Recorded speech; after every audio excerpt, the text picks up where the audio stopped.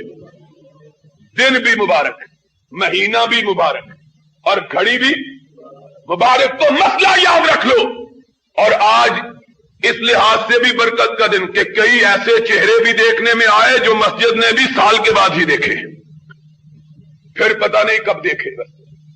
سن لو، کس کی عبادت، بہت سے عبادت کرنے والے، روزے رکھنے والے بہت، ویسے تو ویسے ہی کم ہیں لیکن رکھنے والوں میں بھی، قیام کرنے والے ویسے ہی کم ہیں لیکن کرنے والوں میں سے بھی.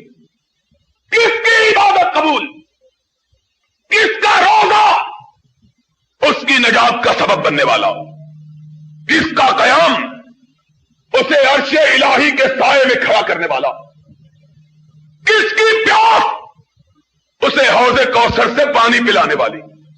سب روزے داروں کی، سب بھوک پیاس برداشت کرنے والوں کی، سب قیام کرنے والوں کی نہیں. قرآن کہتا ہے نہیں، صرف ان کی جن کے عقیدہ توحید میں کوئی خلل موجود. سن لو، سارے کام کرے، حج کرے، زکات دے، نماز پڑھے، روزہ رکھے، رات کو قیام کرے، اور پھر بارگاہ ربانی میں تھوڑا سا شرک بھی کر لے، تھوڑا سا، زیادہ نہیں، تھوڑا سا. قرآن، ہائے اللہ تیری قدرت پہ قربان، کہا یہ روزے، یہ حج، یہ زکاتیں، یہ صدقات، یہ خیرات، ان کی کیا حیثیت ہے نبوت کے مقابلے میں؟ رسالت، نبوت کے مقابلے میں ان کی کوئی حیثیت ہی نہیں. اور عرش والے نے نبوتوں کا نام لے کے کہا تھوڑا سا شرک کر لیں تو نبوتیں بھی اکارت ہو جائیں، رسالتیں بھی ضائع ہو جائیں. اور اگر رب کی توحید میں تھوڑے سے خلل سے رسالت بھی کام نہیں آتی تو تیرا روزہ کہاں کام آئے گا، تیرا قیام کہاں کام آئے گا. سن لے، اگر چاہے کہ اللہ کی بارگاہ میں تیری عبادت کی قیمت پڑے تو سن لے، جس کے لیے عبادت کرتا ہے اس کے ساتھ کسی کو شریک ٹھہرانا گوارا. سبب کیا ہے؟ سبب یہ ہے کہ جب سچائی میں جھوٹ کی آمیزش ہو جاتی ہے، سچائی مٹ جاتی ہے، جھوٹ نہیں مٹتا. بعض لوگ سمجھتے ہیں جھوٹ اور سچ مل جائے تو جھوٹ مٹ جاتا ہے. قرآن کہتا ہے نہیں، پلیدی اور پاکیزگی مل جائے، پلیدی نہیں مٹتی، پاکیزگی مٹ جاتی ہے. ایک من دودھ کا مٹکا 10 قطرے پیشاب کے، کیا مٹا؟ پاکیزگی مٹ گئی. پاکیزگی، ایک من دودھ کی پاکیزگی مٹ گئی، 10 قطرے پیشاب کی پلیدی غالب آ گئی. ساری زندگی کے اعمال اللہ کے لیے مٹ گئے، شرک غالب آ گیا. قرآن نے کہا لو اشرکوا لحبط عنہم ما کانوا یعملون. 18 نبیوں کا نام لے کے کہا، ابراہیم کا، اسماعیل کا، اسحاق کا، یعقوب کا، ذلیسا کا، ذلکفل کا، ادریس کا، زکریا کا، یونس کا، ایوب کا، سب کا نام لے کے کہا لو اشرکوا لحبط عنہم ما کانوا یعملون. یہ 18 کے 18 جلیل القدر نبی رتی بر شرک ہو جاتا، نبوتیں بھی مٹ جاتی. یہ تو 18 تھے، ان 18 کے امام کا نام لیا، یہ 7واں پارہ اور یہ 24واں پارہ. قرآن ان کے امام کا نام لیا، کہا یتیم مکہ جس کو میں نے حوض کوثر کا والی بنایا ہے. تو بھی سن لے، لئن اشرکت لیحبطن عملک ولا تکونن من الخاسرین. تو سید انبیاء ہے، تو سرور کونان ہے، تو رسول ثقلین ہے، لیکن اگر تو بھی شرک کا ارتکاب کر لے تو تیری بھی ساری سیادت چھین لی جائے گی. اللہ ہماری نمازیں، ہمارے روزے، ہمارے حج، ہماری زکاتیں، ان کی نبی سید الانبیاء کے مقابلے میں قدر و قیمت کیا؟ سن لو، روزہ اس کا ہے، بھوک پیاس اس کی ہے، راتوں کا قیام اس کا ہے، جو گردن اللہ کی بارگاہ میں جھکانا گوارا۔ اور سن لو، آج آئے ہو تو سن لو، توحید کسے کہتے ہیں، شرک کس کا نام ہے، یہ بھی بات ذہنوں میں بٹھا لو۔ اور اللہ کے فضل سے منبر پہ کھڑا ہوں، تم آج بھی گواہ رہنا، قیامت کے دن بھی گواہ رہنا۔ جس آدمی نے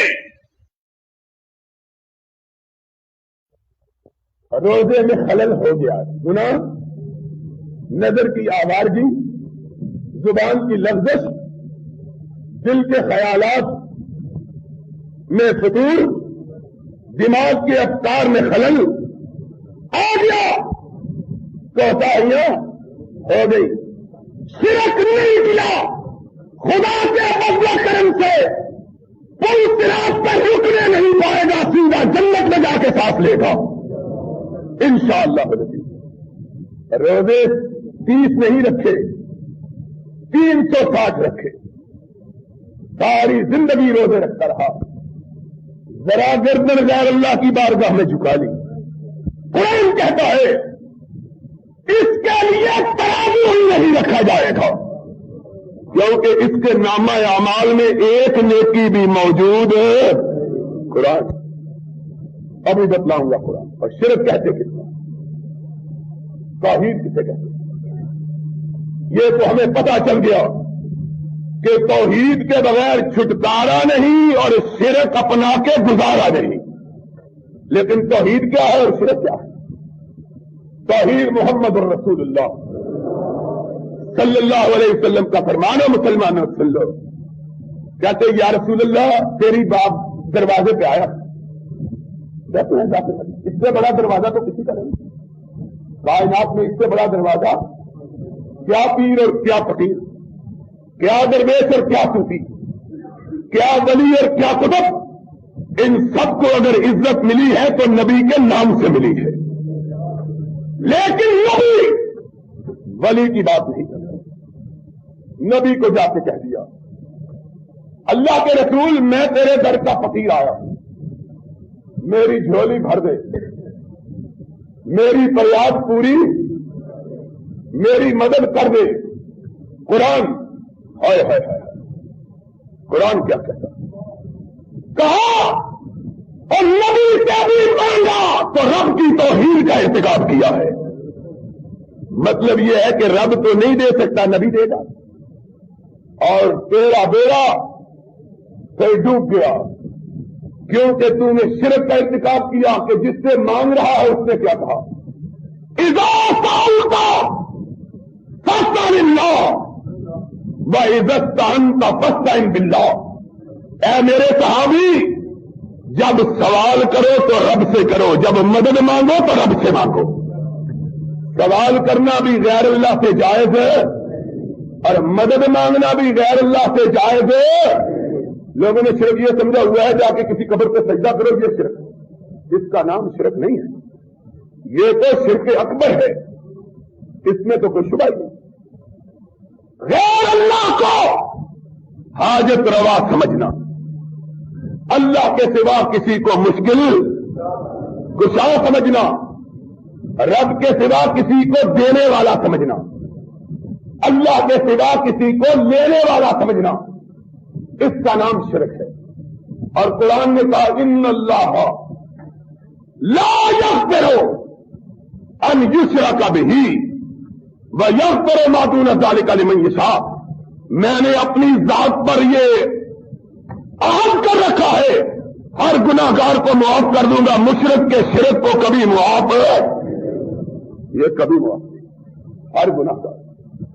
ایک آدمی سادہ سا بندہ تھا، اس نے پوچھا اللہ کے رسول باقی سارے گناہ معاف ہو جائیں گے؟ آپ نے فرمایا سارے ہو جائیں۔ کہا اگر چوری کسی نے کی ہو توبہ کر لی، فرمایا یہ بھی معاف ہو جائے۔ کہا اگر کسی سے برائی کا ارتکاب ہو گیا، اللہ کے رسول نے فرمایا یہ بھی معاف ہو جائے گا۔ میں کہا یا رسول اللہ اتنے بڑے گناہ ہو؟ فرمایا بندے اگر بندے کا عقیدہ توحید درست ہے، اللہ نے اپنی کبریائی کی قسم کھا کے کہا میرے ساتھ شرک نہیں کیا، آسمان اور زمین اور جتنے گناہ لے کے آئے میں ایک نظر میں معاف کر دوں گا، ایک نظر میں، میرے ساتھ شریک تو نہیں، لیکن جو میرے ساتھ شریک ٹھہراتا ہے اس کو کبھی معافی مل سکتی؟ ایک چھوٹی سی مثال سے سمجھ لو، اللہ مثالوں سے ماورا، باپ ہر گناہ بیٹے کا معاف کر دیتا ہے، بڑے سے بڑا جرم کر لے باپ اس کو معاف، لیکن اگر یہ کہے کہ میرے باپ کے نطفے میں خلل ہے، یہ میرا باپ ہی نہیں ہے، تو پھر یا میری ولادت میں میرے باپ کے ساتھ کوئی اور بھی شریک ہے، تو پھر باپ کہے گا کہ اس بیٹے کو دیکھنے سے مر جانا بہتر ہے، اس باپ کو دیکھنے سے مر جانا، یا اپنی ماں کو کہتا ہے کہ میں اس باپ کے نطفے میں سے نہیں ہوں جس کا تو نام لیتی ہے، بلکہ میرے باپ کے ساتھ تم نے کسی اور کو بھی شریک کیا ہوا ہے۔ ماں جو محبت کا مرکز ہے بیٹے کے ہر گناہ کو معاف کر دے گی، لیکن اپنی عصمت پر شراکت کی تہمت کو کبھی معاف کر سکتی؟ قرآن، اور قرآن نے یہ خود مثال دی، یہ قرآن نے مثال دی، قرآن نے 18واں پارہ کہا اگر تم اپنے باپ کے ساتھ کسی کو شریک گوارا نہیں کرتے تو خالق کائنات کے ساتھ شریک کیسے بنا لیتے ہو؟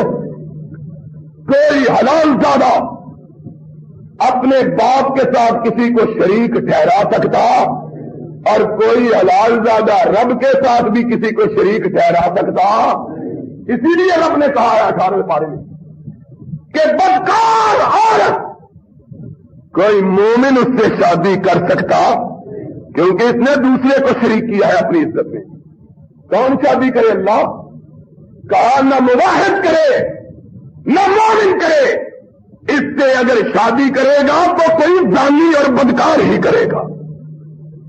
یا قرآن الزانیہ تو قرآن سن لو، قرآن الزانیہ تو لا ینکحھا الا زان او مشرک، بدکار سے شادی نہ مواحد کرے گا نہ غیرت مند کرے گا۔ اللہ کون کرے گا؟ فرمایا جو رب کے ساتھ شریک ٹھہرانے والا ہے یا وہ کرے گا، یا جو عورتوں کے ساتھ شریک بننے والا ہے وہ کرے گا۔ جس کے خون میں خالص، جس کی رگوں میں خون ہے، وہ بدکار عورت سے شادی کر سکتا، اور نہ ہی رب کی توحید کا ماننے والا اس سے شادی۔ شرک اور بدکاری دونوں برابر۔ قرآن نے بتلایا کہ اسی طرح جس طرح تم اپنے ماں باپ سے شرکت گوارا نہیں کرتے، کائنات کے خالق میں کیسے شرکت گوارا کرتے ہو؟ شرک اس کا نام ہے کہ لمحے بھر کے لیے آدمی کے دل میں خیال آئے کہ اللہ بھی یہ کر سکتا ہے، کوئی اور بھی کر سکتا بھی، یہ تصور شرک ہے۔ کیا تصور ہو؟ تصور یہ ہو ایاک نعبد و ایاک، اللہ ہی مدد کر سکتا ہے اور کوئی مدد کر سکتا اللہ ہی، اللہ بھی نہیں، اللہ ہی، رب کے سوا کوئی اور مدد کر سکتا؟ اور قرآن ہائے ہائے، آج ہم نے اللہ کی توفیق سے رات کو 20واں پارہ پڑھنا ہے، ذرا 20ویں پارے کا آغاز سنو، رب کیا کہتا ہے۔ اللہ اکبر، ہم نے رب کی توحید کو تب چھوڑا، پہلے قرآن، رب کے قرآن کو چھوڑا۔ قرآن اللہ کیا کہتا ہے؟ 20ویں پارے کا آغاز ہے، رب کہتا ہے امن خلق السماوات والارض وانزل لکم من السماء ماء فانبتنا به حدائق ذات بہجہ۔ اور کون ہے جس نے آسمانوں کو پیدا کیا، جس نے زمین کو پیدا کیا؟ کون ہے؟ کون؟ قرآن پوچھتا ہے، قرآن پوچھتا ہے امن خلق السماوات والارض وانزل لکم من السماء ماء، زمین بنائی اور اس کو بنجر نہیں چھوڑا، پھر کون ہے جس نے آسمان سے پانی نازل کر کے زمین میں باغات بنائے؟ کون ہے؟ کون؟ ہائے ہائے ہائے! قرآن پوچھتا ہے اِلٰہٌ مع اللہ، کوئی رب کے سوا بھی ایسا کام کر سکتا ہے؟ تم بیج اٹھاتے ہو، اس کو مٹی کے اندر چھپا دیتے ہو، مٹی میں ملا دیتے ہو۔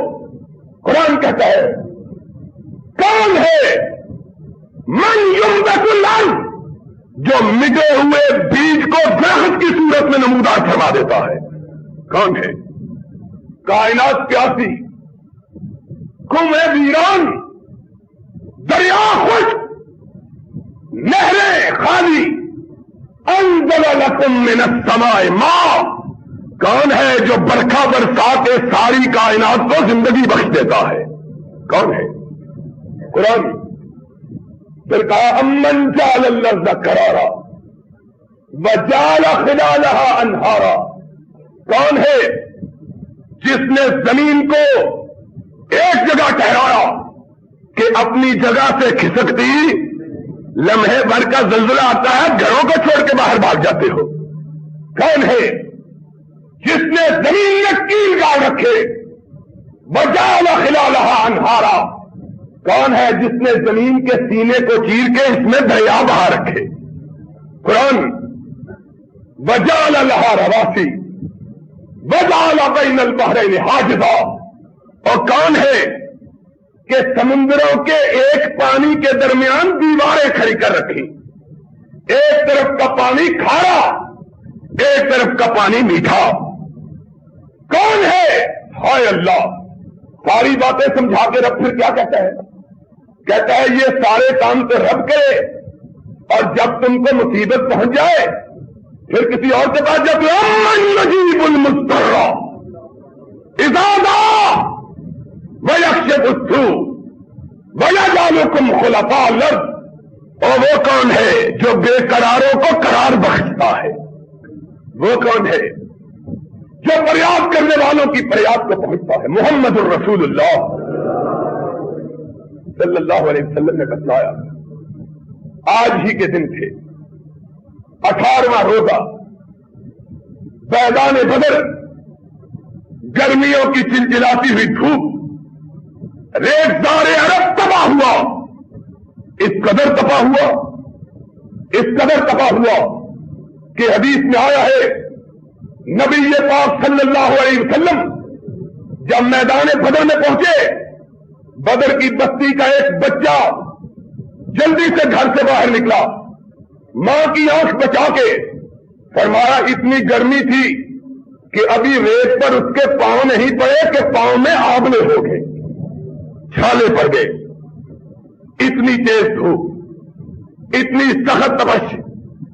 مومنوں نے بھی روزہ رکھا ہوا، مومنوں کے سردار نے بھی روزہ رکھا ہوا، سامنے دشمن کھڑا ہے، نبی کے ساتھ 313 چھوٹے چھوٹے بچے، کمزور بوڑھے، بخار سے مارے ہوئے جوان۔ مدینہ طیبہ میں نبی پاک کی آمد سے پہلے بخار کی وبا تھی، ہر سال وبا ہوتی، زرد بخار ہوتا، سینکڑوں کی تعداد میں لوگ مر جاتے۔ نبی نے جب یثرب کو اپنا مسکن بنایا تو عرش الہی کے سامنے اپنی جھولی پھیلائی، کہا اللہ تیرا آخری نبی اس بستی میں آیا ہے، اس بستی کو وباؤں سے پاک کر دے۔ محمد الرسول اللہ صلی اللہ علیہ وسلم نے فرمایا دنیا کی ہر بستی میں وبا آئے گی، مدینے میں قیامت تک وبا نہیں آئے گی۔ تو وباؤں کے مارے ہوئے لوگ، ہجرتوں کے ستائے ہوئے چھوٹے چھوٹے بچے، اور اتنی بہتر و سامانی کا عالم کہ آپ حیران رہ جائیں۔ 313 کے پاس صرف 3 سواریاں، 313 مجاہدوں کے پاس سواریاں کتنی؟ صرف 3۔ غربت کا عالم، فقیری کا عالم، سامنے دشمن کھڑا، 1000 کا لشکر جرار، سرخ و سفید چہرے، لڑنے کے لیے پوری طرح آمادہ، 100 گھوڑوں کا سوار دستہ، لا لشکر الگ۔ نبی کبھی اپنے ساتھیوں کو دیکھے کبھی دشمن کو دیکھے، اور پھر کیا کہا؟ امن یجیب المضطر، نیچے تپتی ہوئی زمین، اوپر آگ برساتا ہوا آسمان، نبی اپنے خیمے سے باہر نکلے، نبی کا یار غار نبی کے ساتھ سائے کی طرح چمکنے والا، لمحے بھر کے لیے نبی سے جدا نہ ہونے والا صدیق بھی پیچھے نکلا۔ آقا کہاں جاتے ہو؟ آقا نے نگاہیں اٹھائیں، صدیق نے دیکھا کہ نبی کی آنکھوں سے آنسو رواں ہیں، حضرت ابو بکر سے برداشت نہ ہوا، آگے بڑھ کے کہنے لگے میرے آقا کیوں روتے ہو؟ فرمایا ابو بکر آج محمد جتنا بے چین ہے زندگی میں کبھی اتنا بے چین نہیں ہوا۔ آقا کیا بات ہے؟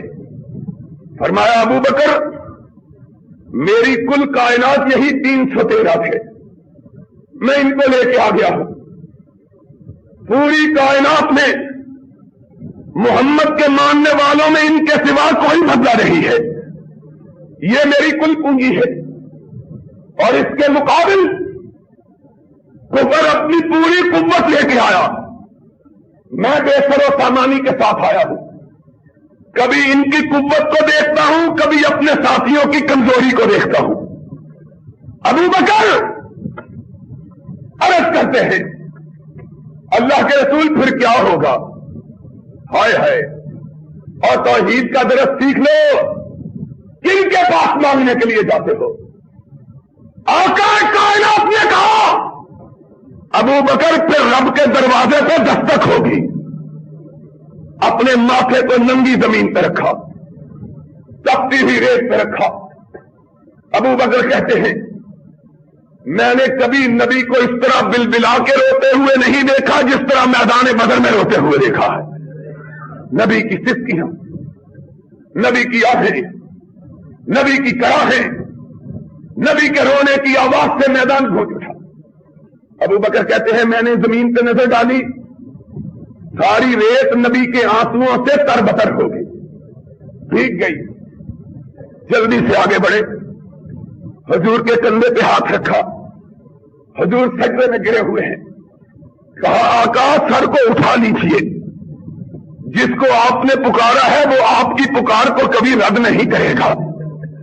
نبی نے چہرہ اٹھایا، حدیث کے الفاظ ہیں آنسوؤں سے ریت بھیگی ہوئی، اور بھیگی ہوئی ریت کونین کے شہنشاہ کے چہرے پہ ملی ہوئی، چہرہ ریت سے آلودہ۔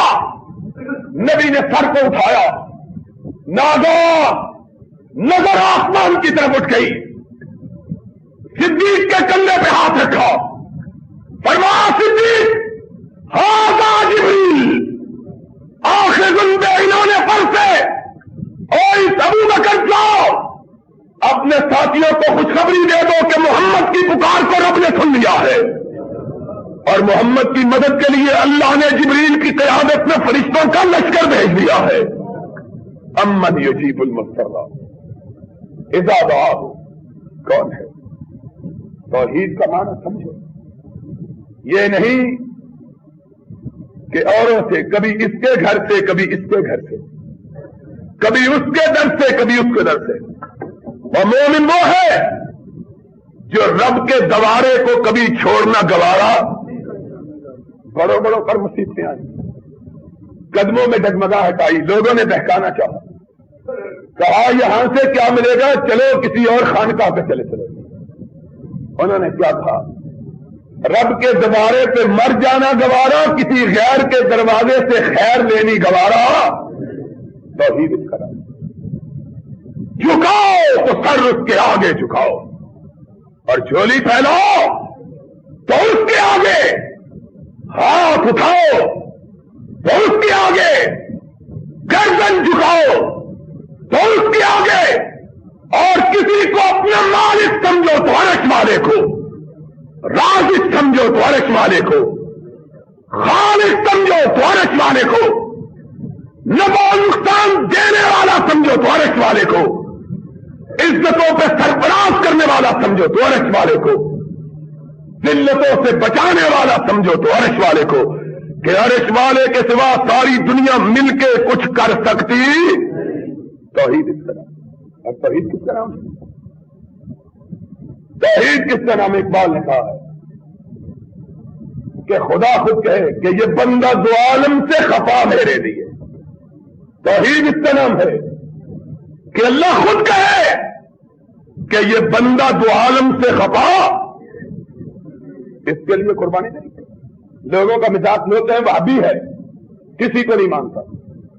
کہہ دو اگر خدا منوانا ہے تو عرش والے کے سوا کسی کو ماننے کے لیے تیار. کیا منوانا چاہتے ہو؟ بندوں کو کہتے ہو خدا بنا لے. یہ کوئی مومن کر سکتا؟ مومن نہیں کر سکتا. کسی اور سے سوال کرو. یاد رکھو اگر چاہو کہ تمہاری عبادتیں رنگ لائے تو اس کے لیے دو چیزوں کی ضرورت ہے. دو چیزیں. ایک کا بیان آج ہوا، ایک کا بیان اگلے خطبے میں ہوگا انشاءاللہ. اور وہ پہلی چیز کیا ہے کہ رب کی توحید میں خلل آنے، کیونکہ رب نے قرآن میں کہا ارأیت الذی یکذب بالدین فذلک الذی یدعو الیتیم ولا یحض علی طعام فویل للمصلین. نماز پڑھنے والوں کے لیے جہنم ہے. قرآن کہتا ہے، قرآن 30واں پارہ، فویل للمصلین 30واں پارہ. اب جی ہے کہ نہیں 30ویں پارے میں؟ فویل للمصلین. نماز پڑھنے والوں کے لیے کیا ہے؟ اللہ کہتے نماز بھی پڑھے اور جہنم بھی. فرمایا میرے سامنے بھی جھکتے اور میرے غیر کے سامنے بھی جھکتے. ان کی نمازوں کا کوئی فائدہ. قرآن 8واں پارہ وَجَعَلُوا لِلَّهِ مِمَّا اشْتَرَىٰ مِنَ الْحَرْثِ وَالْأَنْعَامِ نَصِیبًا. وہ لوگ جو زکات نکالتے ہیں مویشیوں کی، پیسے کی، اللہ کے لیے نکالتے ہیں اور کہتے ہیں تھوڑا سا کسی اور کے لیے. یہ سارا 30 دن اللہ کے لیے اور 11ویں کا دن غیر اللہ کے لیے. ایک دن اللہ کے علاوہ کسی کے لیے. قرآن ما کان للہ فلا یصل الیہ وما کان لشرکائہم فلا یصل الی اللہ. سن لو غیر اللہ کے نام کا دیا ہوا وہ بھی رب کو نہیں پہنچتا، اللہ کے نام کا دیا ہوا وہ بھی رب کو نہیں پہنچتا. قرآن. زکات بھی گئی. پھر کیا کہا؟ اجعلتم سقایۃ الحاج وعمارۃ المسجد الحرام کمن آمن باللہ. اور کعبے کی طواف بھی کرو، کعبے کی چوکھٹ کو بھی چومو، کعبے کو آباد بھی کرو، حاجیوں کی خدمت بھی کرو، انجمنیں بھی بنا لو خدمت حجاج کی، سب کرو. لیکن کسی اور کے ساتھ رب کو شریک بھی ٹھہراؤ. فرمایا ماواہم جہنم. حج بھی جہنم سے بچا سکتا؟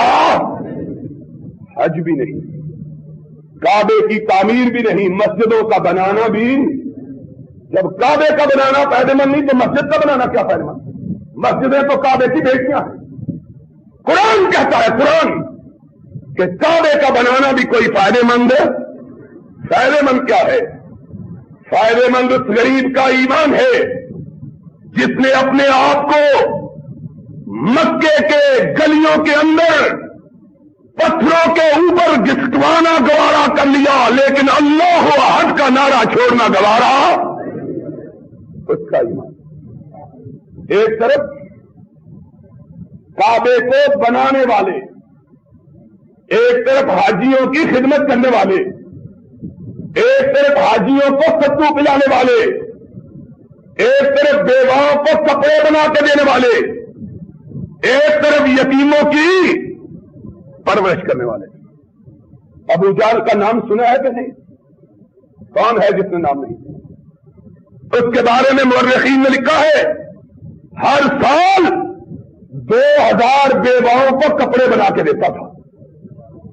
کتنوں کو؟ 2000 کو. اور ہزاروں کی تعداد میں حاجیوں کو ستو پلانا اس کے ذمہ تھا. قرآن کیا کہتا ہے؟